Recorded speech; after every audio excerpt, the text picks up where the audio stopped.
Hi and welcome to another Watch Geek video. This video will be something new for me, as it will be more about bringing you news and new releases that caught my eye or that I find interesting. I hope this will become something I do at least once a month, maybe more if I get the time to do it. So in this episode, if we can call it that, we'll cover the new Kickstarter project of an automatic chronograph by William L. and the upcoming release of the all-steel square G-Shocks.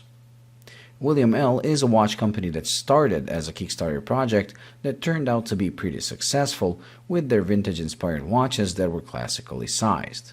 Their latest project might be a real home run, as it's something many watch lovers were asking for from Seiko for years, which is a more affordable automatic chronograph.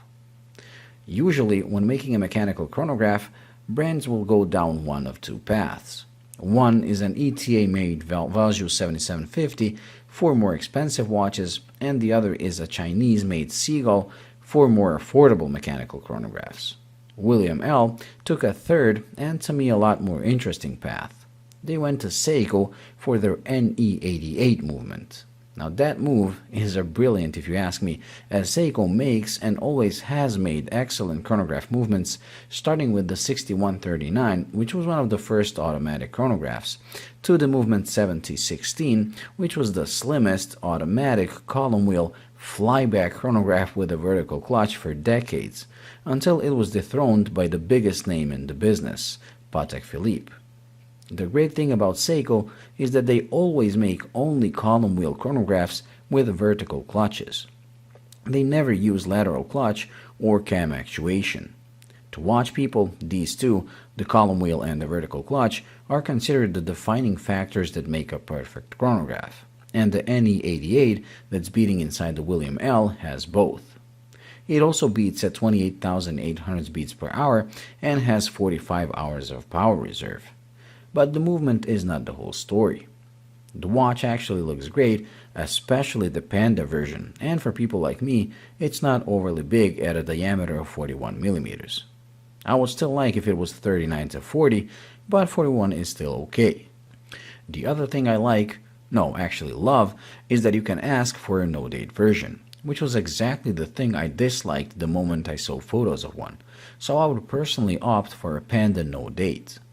The watch will feature sapphire crystal on both the dial and the exhibition caseback. So on paper, this watch is a winner, especially if we take price into consideration. Regular price will be 699 euros, but if you get it as a pledge of the Kickstarter campaign, you pay 499, which seems like a really great price, especially considering there are microbands that ask that much for regular Miyota powered 3-hand watches. I'm still fighting the urge to jump on the bandwagon, but considering the fact it will be made in a limited run of 999 pieces, I might have to decide pretty fast.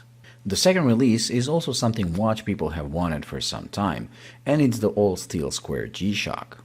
Watch forums would usually get a thread about someone wanting that kind of model at least once a month, and everyone would love the idea. Casio did tease us with that idea when they made the solid gold version about a year ago. Many saw it as a sign that there might be a stainless steel version coming out, and to my surprise there is. On April 13th, Casio will release two new models, the gold-plated limited edition and a stainless steel regular production model. The great thing is that the watches will feature a screwback all-stainless steel body underneath the steel bezel, giving another dose of luxury to these watches. What I like even more is that Casio didn't just slap a stainless steel bezel onto the GW5000, but they actually developed a whole new movement. So this movement, or module as they call it, on top of being solar atomic, will also feature Bluetooth connectivity, making it an additional time-setting option. On top of that, it will have multilingual day of the week option, and even the date format will be selectable. It also features a new type of the LCD screen called STN, which I think debuted on the Mudmaster, which supposedly has higher contrast and has better viewing angles than standard LCDs. The crystal is stated as mineral on some sites and sapphire on others, which has caused a lot of heated debates on the forums. So in fear of getting stabbed in my sleep, I will keep my opinion on what type of crystal is used for myself. The price for these will be 60,000 yen for the steel version and 70,000 yen for the gold-plated one, which is roughly $600 and $700. As one might have expected, once watch people got what they wanted for years, they started complaining about it. So forums are already filled with posts saying how it's too flashy, or too heavy, or not heavy enough, and so on. It really makes you realize how hard it is to please us all in this business. Anyways, this would complete the first episode of the news, if we can call them that, so I hope you enjoyed. If you did, please like and subscribe, and until the next video, bye.